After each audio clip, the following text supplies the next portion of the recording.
Video game graphics, sometimes good, sometimes not so much. I don't want to downplay the huge effort that comes with developing any kind of video game, but sometimes game look like shit. And when game look like shit, people don't play game. So what do? Well, I think it's important to differentiate between graphical fidelity and art style. See, graphical fidelity is about how close the game gets to looking like reality, not simply real life, because real life is three-dimensional and you can have a high fidelity two-dimensional game, but say an anime game is actually an abstraction of what real life looks like, and it uses different techniques to get away from reality to achieve an art style. The art style is a set of rules and limitations put in place by the artist in order to maintain a specific consistent look throughout. Why am I telling you all this? Well, it's because, like me, many people don't give a shit about realistic looking games. Instead, we prefer stylized games, and like we say in Argentina, people eat with their eyes. A game's graphical style is the first thing you see and the most likely to get you to play it. Now, from now on, this video will be highly subjective. There are things that I like that other people don't like, and there are things that I don't like that other people like. Like, for example, say, Okami's art style. I have nothing against this game, I haven't even played it, but I always hear people saying it's beautiful and I just don't see it. I do get what the game is trying to do, it's a bold choice and I support it, but in my eyes it just doesn't achieve perfection. It's too chunky, the colors are too saturated, and I hate how the human NPCs look. But like I said, this is all subjective. This might be a great game, but I'm not likely to ever play it because I just don't like the way it looks. And yes, that is highly superficial from me, but come on, I eat with my eyes. So you're probably already hating me by now, but you should know there are lots of games with art styles I really like. Which games are those? Well, cue the intro.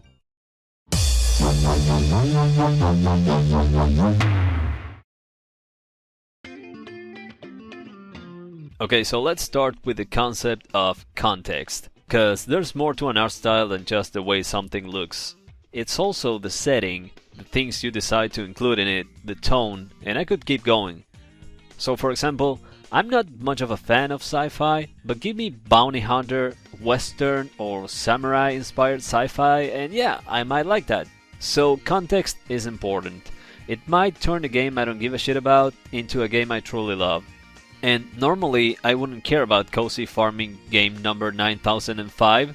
However, introduce 90s anime aesthetics within a medieval fantasy setting and yeah, that's going on my wish list.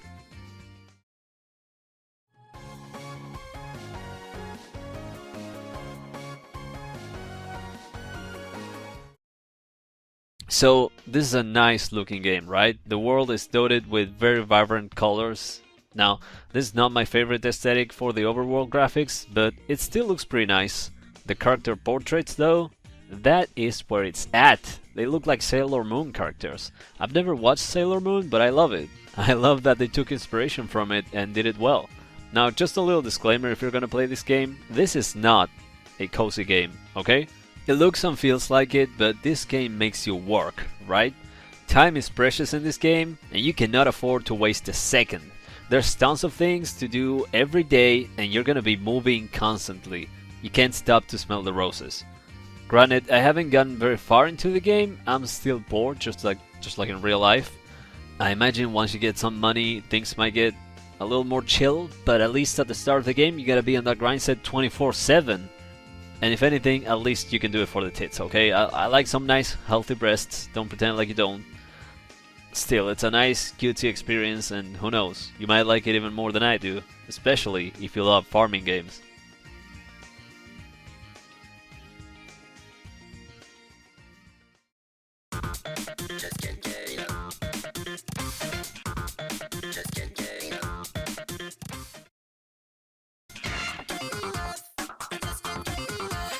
Do you really need me to explain myself here? I mean, let's go back to context. This is not just graphics here, this is everything. The extreme sports, the music, the dancing, clothing, graffiti, everything in this game works so well visually to bring you a not unique low poly aesthetic. Yes, this game takes heavy inspiration from Jet Set Radio, but I think there's value in that. We've gotten glimpses of what a new Jet Set game could look like, and well, it wouldn't look like the old ones. But Bum Rush Cyberpunk does, and that's important. Being low poly and cel shaded was part of the identity of Jet Set, and it might not be in the future, but BRC carries the torch and wins the fucking marathon. This game is so cool. The drip, man. Even though they live in the future, the characters still have flip phones instead of one of them newfangled smartphones kids spend all day in front of. Why? Because it's cool. It's 2000s nostalgia turned up to 11, and I fucking love it. Oh, and the gameplay's great. Check it out, why don't you?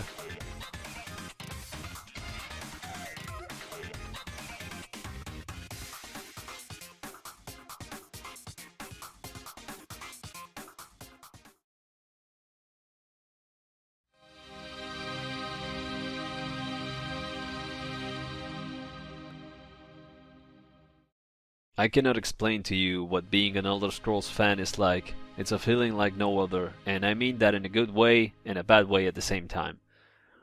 But one thing that was always on my mind was the possibility of having something akin to an indie Elder Scrolls. You see so many Dark Souls clones, but no love for one of the biggest Western RPG franchises? Well, that's part of the problem, you see. These games are indeed pretty big, and I mean that literally. It was thought at some point that indie devs could never accomplish something similar on, well, an indie budget. However, if you use some abstraction, you can get something that I'll call an Elder Scrolls Lite. Not like, Lite. It's a smaller version of the real thing, but it conveys the same kind of experience. And that's what Dread Delusion is. It's not one-to-one with the Elder Scrolls, but it's the closest anything has ever gone to it, at least in my opinion. And it's a fucking indie game? Okay, let's talk art style. My favorite game of all time is Morrowind, and that's mainly because of its aesthetic, its lore.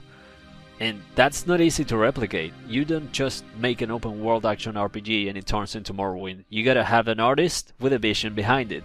And such vision also needs to be something special. Well, Dread Delusion has all that. Check it out. First, the low poly aesthetic. Not gonna say anything else about it, that's just a win. It goes as far as having floating, rotating items like some PS1 games did. And not saying that's something I like more than what the Elder Scrolls does, but I can appreciate the commitment to the art style. Second, just look at it. You got flying islands, a red sky with a pulsating neuron star in the middle, giant mushrooms, weird enemy and character designs. I'm not much of a fan of steampunk, but man, this game pulls it off.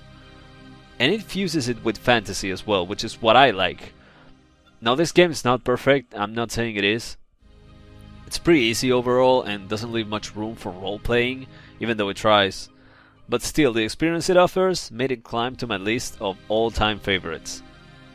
I've been playing this game since it was in early access and therefore incomplete, and starting it again and seeing it finished, being able to play it all the way to the end, it was kinda a dark moment in my life when I did that, but I will not forget the experience I had.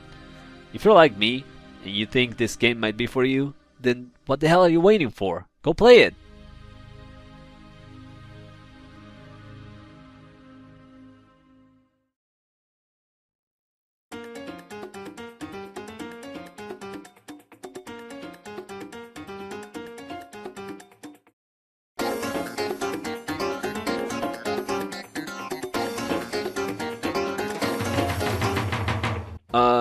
So I don't really like this game.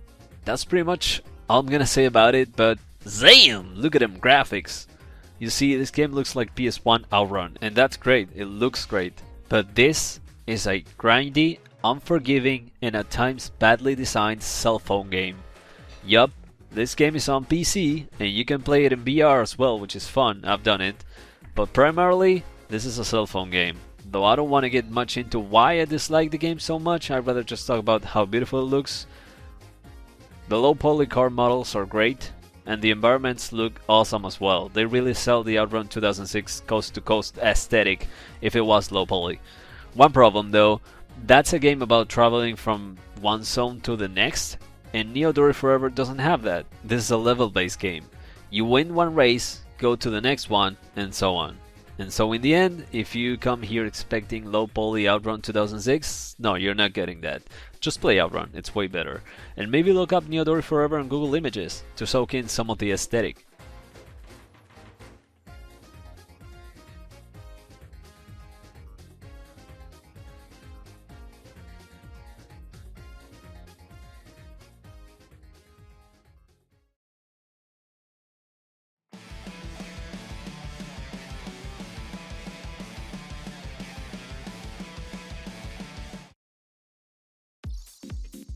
dude, look at how clean the pixel art is in this game. I don't know who made it, probably someone from WayForward, and they put out some good looking games.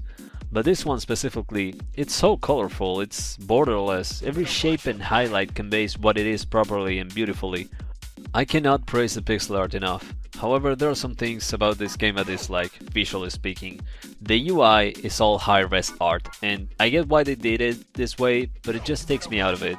And also, what the hell are those black bars? What is this, a fucking trip to the cinema? I guess there might be a reason for that as well, since scaling pixel art is a little bit harder if you don't want to break the pixel density of the whole image, but other games have figured it out without the black bars. I mean, look at Shredder's Revenge. I rest my case, but we're not gonna be talking about that one today, as that's all the time I have. For now anyway. I'll be seeing you sometime in the future. I work a full-time job, so I don't want to give myself a deadline, but more content is coming. So hey, I'll see you next time.